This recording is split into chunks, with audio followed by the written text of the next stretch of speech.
And as business people, we want to know that our vendors are delivering on their promises so that we can deliver on our promises. There's several elements that come into buying a good quality comforter. There's the fill inside, of course, and then there's the ticking on the outside. The ticking on the outside is just as important as the fill. Usually what you find in the higher quality products, that every item, the ticking and the fill, the sewing, the construction are all top-notch.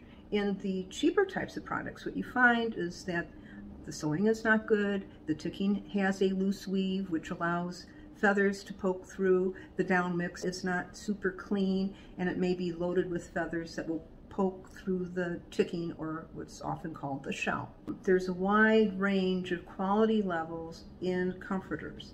The types of comforters that I stick with are really the ones that you don't find anywhere else. They're above and beyond what normally is found in a department store.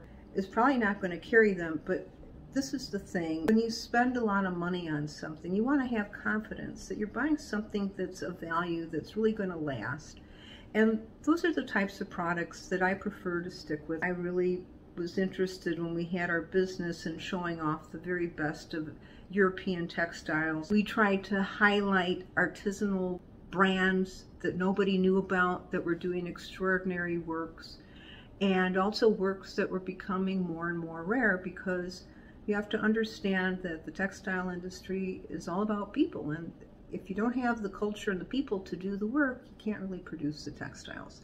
And that has a lot to do with the shift of textiles going into these Asian markets, because there are still people who can do the work, the embroideries and the sewing and the fine work that needs to be done to make a beautiful product. The issue with Europe is it's getting prohibitively expensive for the Europeans to manufacture in Europe. They have to pay pensions, they have to give vacations, and so when you buy something out of Europe, it tends to be more expensive when you gauge it against the Asian market. There's also, I think, a degree of distrust. For me, I feel more comfortable working with vendors that I have known, and the vendor I'm working with I've known for 30 years. It's a very good quality product, and so that's what I'm doing right now. Anyway, it's nice to see you today, and I hope you enjoyed my little talk. Hanging out in the garden today.